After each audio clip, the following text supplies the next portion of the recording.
நீ இன்னும் முடிச்சிட்டு தான் இருக்கியா? நீங்க ஆபீஸ்க்கு போகும்போது என்ன சொல்லிட்டு போனீங்க? இன்னைக்கு இன்டர்வியூ, நிறைய பேர் வந்திருந்தாங்க, எல்லாரும் வேஸ்ட் பாத்தீங்க. நான் போன் பண்ண போது நீங்க கட் பண்ணீங்க. ஆபீஸ்ல கொஞ்சம் பிஸியா இருந்தேன். எனக்கு தெரியாத ஆபீஸா? அப்படி என்ன வேலை? பொண்டாட்டிட்ட கொஞ்ச நேரம் பேசினா எந்த ஹார்ட் அட்டாக் வந்துடாது. நீ எதையோ மனசுல வச்சுட்டு பேசுற. இன்டர்வியூங்கிறது சும்மா ஃபார்மாலிட்டின்னு சொன்னீங்க. ஆமா, அப்படிதான் சொன்னேன். சுகத்துக்கு தர வேண்டிய வேலையை யாருக்கு கொடுத்தீங்க? ஓஹோ, இதான் விஷயமா? அதேதான் விஷயம். உங்க பேச்சு நம்பி சுமதி இங்க வர சொல்லிட்டேன். நாம நினைக்கிற மாதிரி எல்லாம் நடக்கிறது இல்ல. நான் இதெல்லாம் நம்பணும் இல்ல. அதான உண்மை. மனப்பூர்வமா சொல்றேன். நான் வேற ஆள வைக்கணும்னு நினைக்கல. அப்போ என் பேச்சுக்கு எந்த மரியாதையும் இல்ல. நான் அந்த மாதிரி நினைச்சு எதுவுமே செய்யல. சொந்த கம்பெனி, அங்க நீங்க வச்சதான் சட்டம். அப்படி இருந்தும் நீங்க சுமதிய ஏமாத்திட்டீங்க. நான் சொன்னேன்ல, மனசார எதுவும் செய்யலன்னு. எனக்கு படிப்பு சொல்லி கொடுத்த மாஸ்டரோட பொண்ணு. அவங்க குடும்பத்துக்கு நான் கடமைப்பட்டிருக்கேன். அடுத்த வேலையை சுமதி கொடுத்துருவோம். யார் அவ? எவ? புதிய ஸ்டெனோ. அவளை பார்த்த உடனே அப்பா நம்புறதுக்கு என்ன காரணம்? நல்ல படிப்பு இருக்கு, முன் அனுபவம் இருக்கு. என்ன என்கொயரி பண்ணிட்டு இருக்கியா? இல்ல, எல்லாத்தையும் நேரடியா கேட்டு தெரிஞ்சுக்கலாம் தான் இது வரைக்கும் காத்துட்டு இருக்கேன். அங்க நடந்ததெல்லாம் எனக்கு தெரியும். திறமையாளர்களுக்கு சந்தர்ப்பம் கொடுக்கணும். ஆபீஸ்ல சொந்த பந்தங்களுக்கு இடமே இல்ல. ஆபீஸ் விஷயத்துல எல்லாம் பொண்டாட்டி தலையிடறாளேன்னு கோவமா இருக்கா? நீ ஏதோ பேசிட்டு இருக்க. இதுதான் உங்க பிரச்சனையே. இதுல பார்த்து சந்தேகப்பட்டு இருக்கீங்க. அப்படி நீதான் நினைக்கிற. என்ன இங்க வாக்குவாதம்? நான் எதை பத்தியும் கேட்கவும் கூடாது, எதுவும் தெரிஞ்சுக்கவும் கூடாது. ஓகே, எந்த தப்பு இருக்குதான்னு தெரியல. நான் இந்த வேலையை சுமதிக்கு கொடுக்கலான்னு சொல்லியிருந்தேன். அப்படி இருந்து இவரு இப்போ இது நடக்கட்டும். சுமதிக்கு அடுத்த வேகன்சி கொடுக்கலாம். என்ன சரிதானே?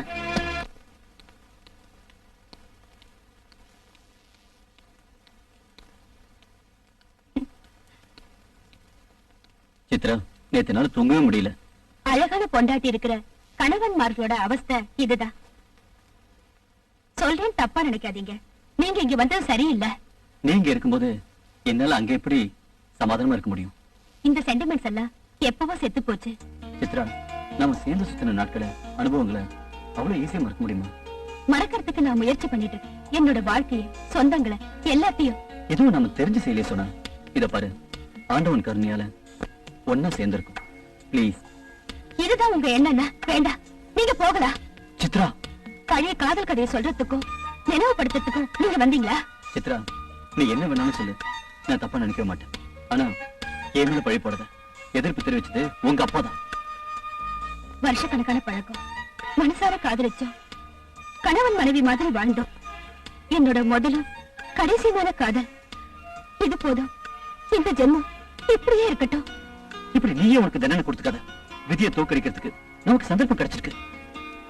நீங்க இப்ப ஒரு கணவர், ஒரு குடும்ப தலைவர். என்னோட தலையெழுத்தும் கண்ணீரும் என்னோடயே போகட்டும். இல்ல, என்னால உன்னை மறக்கவே முடியாது. எங்கெங்கெல்லாம் எத்தனை ராத்திரி எல்லாம் உன்னை தேடி தெரிஞ்சிருக்கு. என்னோட வேதனை, என்னோட துக்கம் யாருக்கும் தெரியாது. இப்ப மட்டும் என்ன, எல்லா சௌரியமும் உங்களுக்கு இருக்குல்ல? இருக்கு. ஆனா உன்னோட நினைவுகள் என்ன உருக்கிக்கிட்டே இருக்கு. நான் சொல்ல வேண்டியது சொல்லிட்டேன். இதுதான் நீங்க வந்த வழி. இப்ப எனக்கு வேண்டியது நிம்மதி. ப்ளீஸ். இவ்வளவு மோசமா என்கிட்ட பேசுறதுக்கு உனக்கு எப்படி தைரியம் வந்தது? பேசணும், பேசியே தீரணும். நீங்க இப்ப என்னோட பாஸ், நான் உங்களோட ஸ்டாஃப். அந்த இடைவெளியை காப்பாத்திக்கிறது என்னோட கடமை. அது ஆபீஸ்ல, இது உன்னோட வீடு, என் சித்ராவோட வீடு. இங்க நம்ம ஒன்னா இருக்கணும், நானும் நீயும். நீ என்ன துரத்துனாலும் நான் திரும்ப வருவேன். உன்னோட பழைய காதலனா.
ஐயோ, என்னை விடுங்க சார்.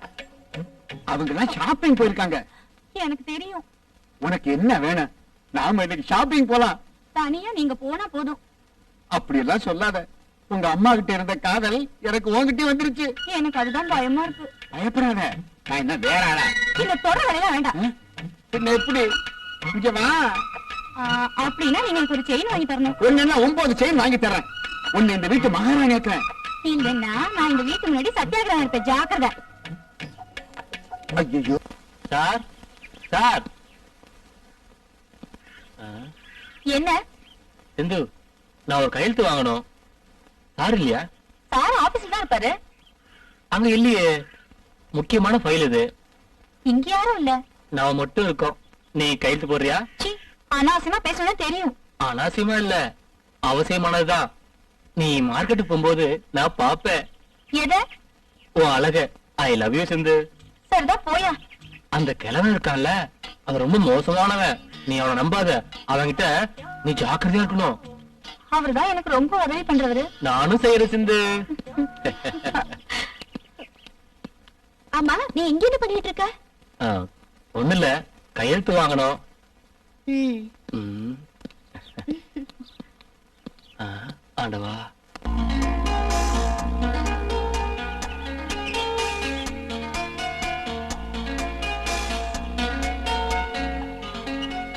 அப்புறம் என்னாச்சு? அப்புறம் என்ன, நான் பாட்டு தூங்க போயிட்டேன். மனைவியோட சாபத்துக்கு ஆளாகாதீங்க. விமோச்சனமே கிடைக்காது. அப்போ உன்னோட சாபம்? என்ன ஆனாலும் இனிமே எனக்கு விமோச்சனமே கிடையாது. நான் ஒரு முடிவு பண்ணிட்டேன். எதை பத்தி? ஒன்னா வாழணும்னு. இனிமே உங்களை பிரிஞ்சு என்னால இருக்க முடியாது. இப்போ அது வழிக்கு வந்தியா?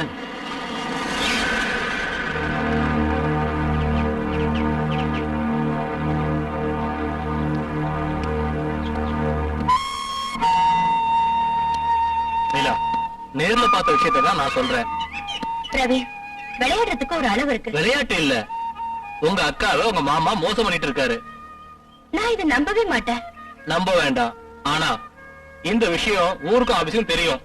கொஞ்ச நாள் ஆச்சு ஆரம்பிச்சு. ரவி, நீ சீரியஸா தான் சொல்றியா? ஏய், நம்பல என்ன வா, நேர்ல பார்த்தா உனக்கு தெரியும். நேர்ல பார்க்காம நான் நம்ப மாட்டேன். எங்க மாமாவை பத்தி எனக்கு தெரியும். எங்க அக்கா மேல அவருக்கு உயிர். அப்படின்னா நேர்ல வா, பார்த்து சந்தோஷப்படு.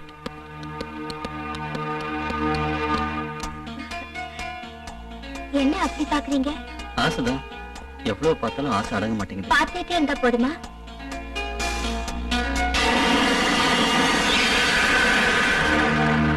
இப்ப நம்பிக்கை வந்துருச்சா? வெட்கம் கட்ட ஜென்மங்க. ஏய் நில்லு, நான் கூட சில விஷயம் நினைச்சு வச்சேன். என்னது? அப்புறமா சொல்றேன். முடியாது, இப்பவே சொல்லணும். கேட்டுவா. ம்?